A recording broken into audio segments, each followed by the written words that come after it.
అందరికీ నమస్కారం. ఈ మధ్య కాలంలో అనేకమైనటువంటి బాధాకరమైనటువంటి వార్తలు చూసిన నేపథ్యంలో మీ అందరితో నేను మాట్లాడాలనుకున్నాను. ప్రభుత్వం ముందు కొన్ని డిమాండ్స్ పెట్టాలనుకున్నాను. ప్రధానంగా స్వర్ణకార వృత్తిలో ఉన్నటువంటి అనేక మంది ఆత్మహత్యలకు సంబంధించినటువంటి అంశాలు ఈ మధ్య పత్రికలలో, టీవీ ఛానల్లో చూసి చాలా బాధపడుతూ వచ్చాము. వాస్తవానికి విశ్వకర్మలందరూ వారి చేతి వృత్తులన్నీ కూడా తెలంగాణకే కాదు యావత్ భారతదేశానికి ఊపిరిపోసినటువంటి వృత్తి పనులు ఇవన్నీ కూడా.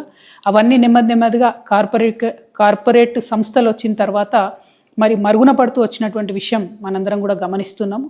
కానీ మన భారతదేశంలో బంగారానికి ఉండేటటువంటి ప్రాధాన్యత, నగలకు ఉండేటటువంటి పవిత్రత, వీటితోని స్వర్ణకార వృత్తిలోకి కేవలం స్వర్ణకారులే కాకుండా గౌడ్స్ కావచ్చు, వైశ్యాస్ కావచ్చు, అనేకమైన ఇతరులు కూడా వచ్చి చాలా చోట్ల బంగారు షాపులు పెట్టుకోవడము, నగలకు సంబంధించిన వ్యాపారాలు చేయడాన్ని మనం చూస్తూ వస్తున్నాము.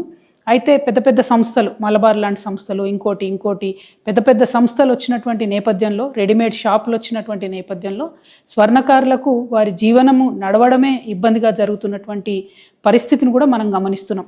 అయినా ఒక మహిళగా ఒక మెట్టెలు చేయించాలన్నా, ఒక మంగళసూత్రం చేయించాలన్నా మనం ఇప్పటికి కూడా స్వర్ణకారుల దగ్గరికే పోతాం తప్పితే బంగారం షాపుకి పోయి కొనుక్కోవాలని అనుకోము. కాబట్టి ఇంత పవిత్రమైనటువంటి వృత్తి, ఆ వృత్తి చేసేటటువంటి వారందరినీ, వారి కుటుంబాలని కాపాడుకోవాల్సినటువంటి బాధ్యత మనందరి మీద కూడా ఉన్నది. ముందుగా స్వర్ణకారుల మిత్రులందరినీ కూడా నేను కోరుతా ఉన్నాను, ఏ సమస్య కూడా జయించలేనిది కాదు. మనందరం కలిసికట్టుగా ఉండి జయిద్దాం. దానికి సంబంధించి మీరు మనసు బాధపట్టుకోకండి, ఆత్మహత్యలకు మాత్రం మీరు వెళ్ళొద్దండి. సైనైడే ఇవాళ పెరగన్నమయ్యేటటువంటి పరిస్థితి మరి స్వర్ణకారుల విషయంలో జరుగుతున్నది. చాలా బాధాకరంగా ఉన్నది. మీ అందరినీ నేను రిక్వెస్ట్ చేస్తూ ఉన్నాను. నేను ఎంపీగా ఉన్నప్పుడు మా నిజామాబాద్ జిల్లాలో ఈ యాక్ట్ 411 ఏదైతే ఉందో అది పెట్టకుండా దొంగ బంగారం కేసులో ఈ స్వర్ణకార వృత్తులు చేసేటటువంటి వాళ్ళను పోలీసులు ఇబ్బంది పెట్టకుండా నా వంతు ప్రయత్నం నేను ఆనాడు చేయడం జరిగింది. కానీ ఇవాళ ఇది రాష్ట్ర వ్యాప్తంగా చాలా పెద్ద ఎత్తున జరుగుతున్నది. ఈవెన్ ఏపీ, తెలంగాణ 2 రాష్ట్రాల్లో కూడా చాలా పెద్ద ఎత్తున ఈ సమస్య ఉన్నది. ఈ సమస్య పరిష్కారం అయ్యే విధంగా నేను ఇవాళ ఒక ఎమ్మెల్సీగా ఉన్న ఒక బాధ్యతాయుతమైనటువంటి సంస్థ జాగృతి నడుపుతున్నటువంటి వ్యక్తిగా, బీసీ ఉద్యమంలో మరి పోరాటం చేస్తున్నటువంటి ఒక వ్యక్తిగా మీ అందరికీ నేను అండగా ఈ యాక్ట్ 411 సవరించేంత వరకు కూడా పోరాటం చేస్తానని ఈ సందర్భంగా మీ అందరికీ తెలియజేస్తూ ఉన్నాను. మీరు మానసికంగా ధైర్యంగా ఉండండి.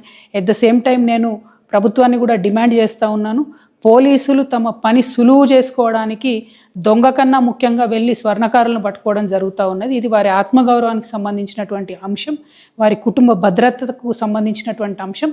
కాబట్టి పోలీసు వాళ్ళు చాలా సున్నితంగా ఈ వ్యవహారాన్ని డీల్ చేయాలని చెప్పి కూడా నేను కోరుతా ఉన్నాను. ఎట్ ద సేమ్ టైం మనం అభివృద్ధి కోసం కూడా చాలా ప్రయత్నం చేయాలి.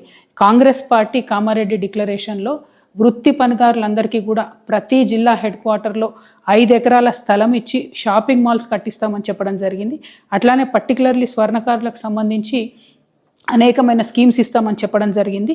ఆ స్కీమ్స్ అమల్లోకి తీసుకొచ్చినట్టయితే మన స్వర్ణకారుల బిడ్డలు కూడా కార్పొరేట్ సంస్థలకు తీసిపోని విధంగా ధీటుగా మంచి బ్రాండ్స్ను కూడా నిర్మించేటటువంటి సత్తా ఉన్నవాళ్ళు, సెంటిమెంటలీ మాకు మహిళలందరికీ స్వర్ణకారులే కావాలి కాబట్టి స్వర్ణకారులు చేసే వృత్తిలో ప్రభుత్వం తోడ్పాటు అందించాలని చెప్పి ఈ సందర్భంగా నేను డిమాండ్ చేస్తూ ఉన్నాను.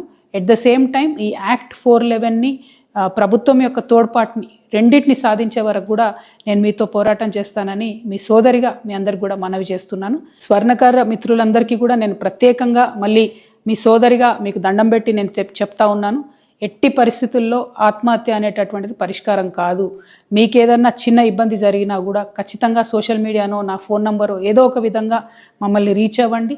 పోలీసుల విషయమైనా ఇంకోటైనా తప్పకుండా మీకు అండగా మేము నిలబడతామని చెప్పి తెలియజేస్తూ ఉన్నాను.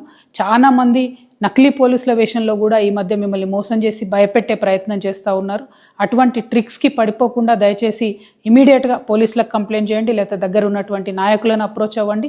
అల్టిమేట్గా ముందు మనం బతుకుంటేనే పోరాటం చేయగలుగుతాం, ముందు మనం బతుకుంటేనే మన బిడ్డలకు మంచి భవిష్యత్తు ఇవ్వగలుగుతాం. కాబట్టి ఆత్మహత్య వైపుగా వెళ్ళవద్దని చెప్పి స్వర్ణకార మిత్రులందరినీ కూడా నేను ప్రార్థన చేస్తాను. Thank you. జై తెలంగాణ.